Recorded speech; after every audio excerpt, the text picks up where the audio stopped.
नमस्कार, जय हिंद, जय Bharat and welcome to Def Talks. This is Aadi Achint. Turkey का Erdogan he is facing protest और ये एक सिचुएशन है जिसके बारे में मैं काफी टाइम से बात कर रहा हूँ बिकॉज टर्की के अर्दोगान ने ऐसी चीजें करी हैं पूरे रीजन के अंदर, as a matter of fact, with सब लीडरशिप के साथ और अपनी पॉपुलेशन के साथ। This sort of a situation is something that आप देख सकते थे आती हुई।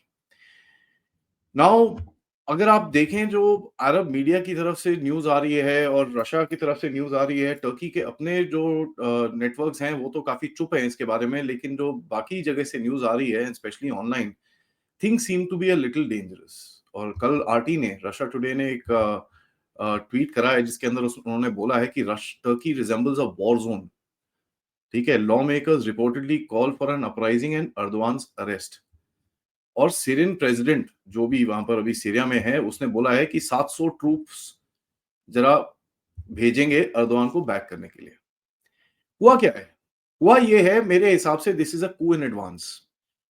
टर्की ने जो अपना एक उसका जो एक कॉम्पिटिटर है, ठीक है, रिपब्लिकन पीपल पार्टी का जो कॉम्पिटिटर है, इमाम गुलू करके उसका नाम है, I may be mispronouncing his name, जो एक की राइवल है इस टाइम पे, वो मेयर कहाँ का, इस्तांबुल का। एंड जो मेयर होता है इस्तांबुल का, he is basically the second most important elected post after the countries president. ठीक है, because Istanbul is a power centre वहां पर। तो वहां का जो मेयर होता है वो काफी स्ट्रांग होता है और रजब अर्दवान भी उसी तरह से ऊपर चढ़ा था। नेक्स्ट वीक के अंदर रिपब्लिकन पीपल पार्टी ने अपना कैंडिडेट ऐलान करना था जो 2028 इलेक्शंस के बारे में के लिए सेट हो जाता। तो अभी 3 साल हैं इलेक्शंस को। सो 2028 के इलेक्शन में किसी का नाम डालना था, उसी बंदे को उठा के अंदर डाल दिया इसने। ठीक है, he is the mayor, he is the sitting mayor of Istanbul. तो यू कैन इमेजिन क्या हो रहा है वहां पर। टर्किश कोर्ट ने जो बोला है, किसी कोर्ट ने, कि साहब इसके ऊपर एक चार्ज लगाया, उसको 2 साल की सजा भी दे दी for insulting public figures. Imagine the game which is being played, insulting public figures. But जो ऑफिशियल नैरेटिव है कि नहीं जी करप्शन है, हमने काफी कुछ देखा है, इसके पास करप्शन है, ये काफी पावर प्ले करता है, ये टेररिस्ट के साथ इन्वॉल्व, काफी सारे नैरेटिव्स टर्की की तरफ से जो टर्किश नेशनलिस्ट हैं वो निकाल रहे हैं ना। टर्की की रीसेंट पॉलिटिकल हिस्ट्री को अगर आप देखें कि भाई ये जो कोर्ट कन्विक्शंस होते हैं उसके अंदर कोई बार शार नहीं होता। अर्दवान जो इस्तांबुल का मेयर था 1990 में, उसको निकाला गया था, बैन किया गया था, इम्प्रिजन किया गया था सेम कोर्ट्स की वजह से। And as a matter of fact किसके लिए कि incitement of violence during a religious speech. ठीक है, 1990s में ये अर्दवान के साथ भी हुआ था। सो देखिए, as a matter of fact court का जो डिसीजन आया उससे अर्दवान की पॉपुलैरिटी और बढ़ गई। तो यहाँ पर एक एक फियर है कि भाई जिस तरह से ये भी हुआ है, इससे कहीं वो कैंडिडेट की पॉपुलैरिटी और ना बढ़ जाए। इमामोग्लू की पॉपुलैरिटी अगर और बढ़ गई तो गड़बड़ हो जाएगी। So Erdogan seems to find himself in a very peculiar spot as far as the internal politics is concerned. देखिए, एक चीज आपको समझ में आनी चाहिए कि मार्च 18 तारीख को एक और बड़ा इंटरेस्टिंग सी चीज की गई। इमामोग्लू की जो एक यूनिवर्सिटी डिग्री है उसको कैंसिल कर दिया 18 तारीख मार्च को। क्यों? उससे वो डिस्क्वालीफाई हो जाता है, प्रेसिडेंट नहीं रन कर सकता। He has to have a university degree for him to contest for presidency. तो उसकी डिग्री कैंसिल कर दी। तो बेसिकली आप ये चीज समझ सकते हैं कि there is a considered effort to go after him. ठीक है, टर्किश इकोनॉमी काफी हद तक एक क्राइसिस में है। टर्किश लीरा का जो एक लोएस्ट ऑन रिकॉर्ड अभी उसका जो स्टेटस आके गिरा है, and people are pretty upset about it. वैसे भी वहां पर इन्फ्लेशन काफी ज्यादा है।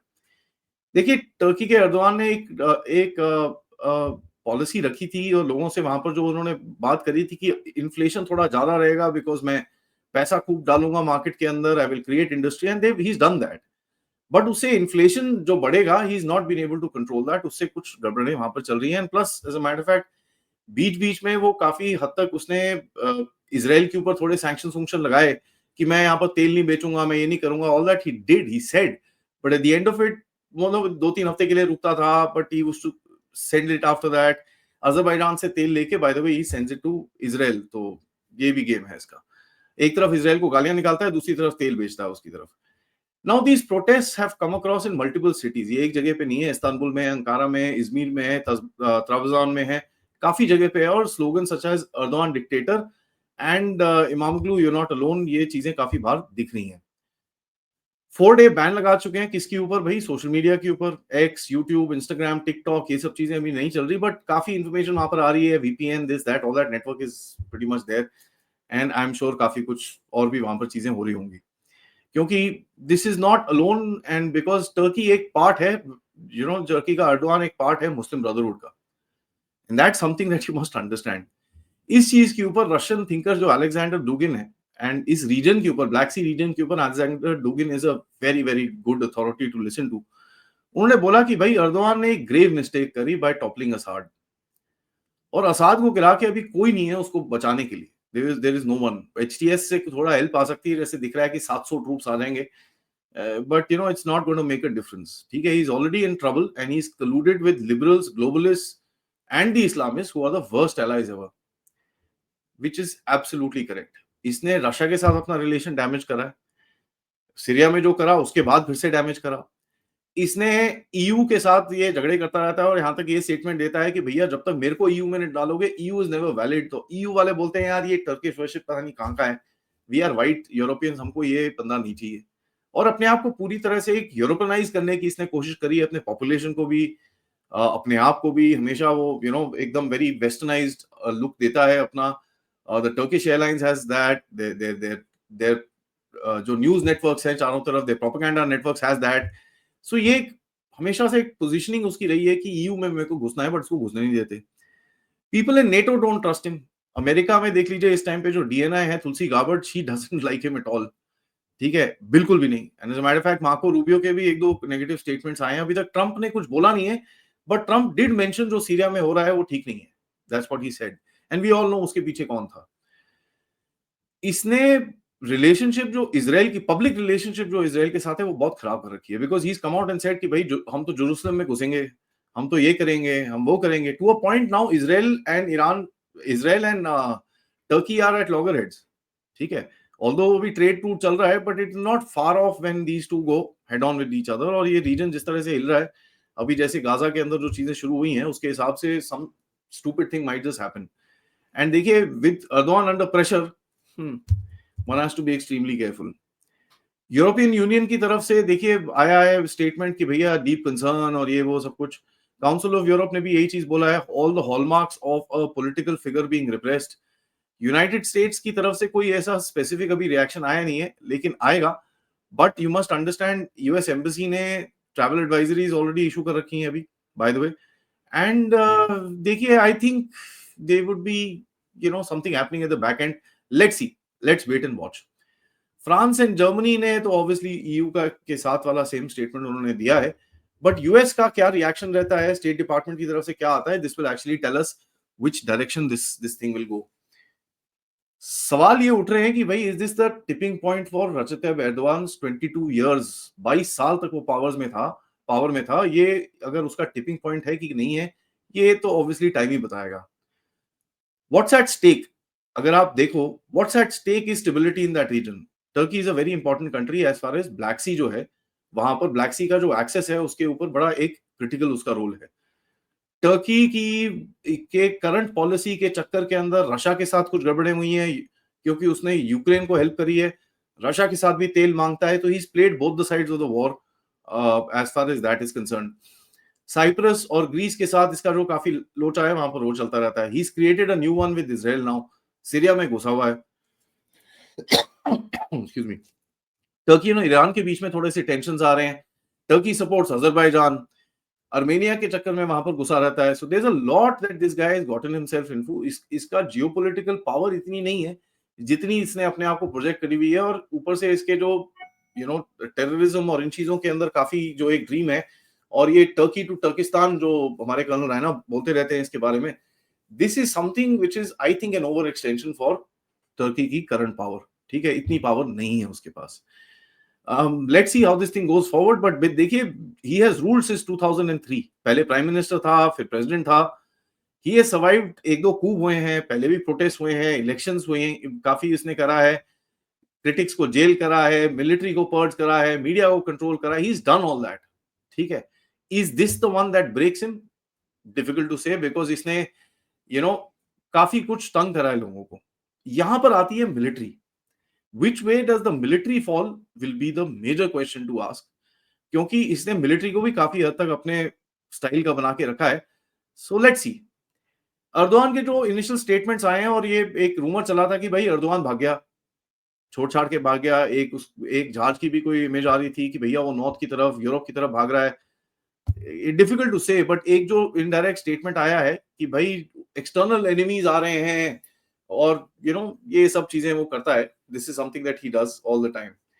अनवेरिफाइड रिपोर्ट्स कहती हैं कि भाई ट्रूप्स जो उसके घुसे हुए हैं सीरिया के अंदर, उनको जरा वापस बुलाया जाएगा. And if that thing happens, मेरे हिसाब से Israel will take advantage of that and strengthen his position within Syria as well. And वहां पर रशिया भी कुछ चीजें करेगा, and then the whole game of Syria will kind of change, which is gonna be interesting to watch.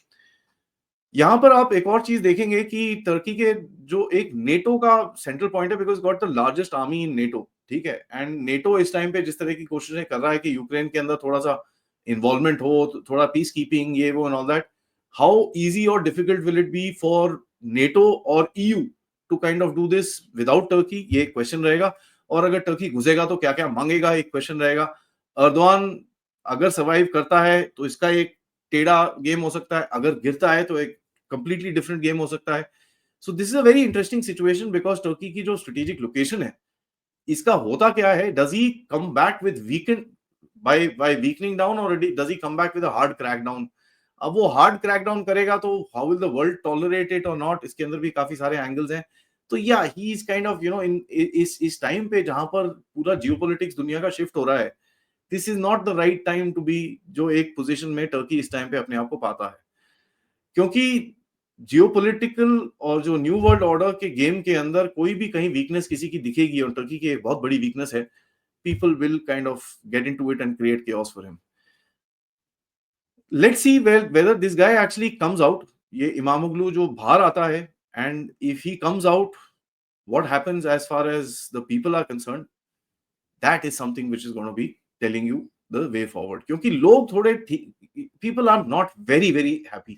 Although इसको वापस लेके आया क्योंकि वहां पर काफी इलेक्शन रिगिंग होती है, but people aren't very happy there, and that's something that they know. The only factor is ये खुश थे क्योंकि टर्की की एक जो जियोपॉलिटिकल हेफ्ट था वो ज्यादा हो रखा था. Plus, he was building up industry and stuff like that, so people were getting jobs. But inflation, this, that, there are lots of issues, which are social issues in that area. Plus jihad. तो ये सब कुछ एक combination है. Let's see ये game कैसे आगे जाता है, but it's not a good time for to be Recep Tayyip Erdogan. Thank you so much for watching. ये वीडियो को लाइक करिए, सब्सक्राइब करिए, इसके ऊपर हम नजर बनाते रहेंगे, because this is a very very important area. अगर आपको याद होगा पिछले हफ्ते जब हम कर्नल रायना के साथ हमने डिस्कशन करी थी, we took a special mention of this country. हमने बात करी थी कि इसके ऊपर और थोड़ी और बात करनी पड़ेगी, एंड ऊपर से ये चीज हो चुकी है. So I had to kind of do an update. Please video को लाइक करिए, सब्सक्राइब करिए, and of course if you can contribute towards this channel using the QR code, PayPal या फिर सुपर स्टिकर, सुपर चैट्स, या आप members भी बन सकते हैं इस चैनल के. Thank you so much. जय हिंद, जय भारत.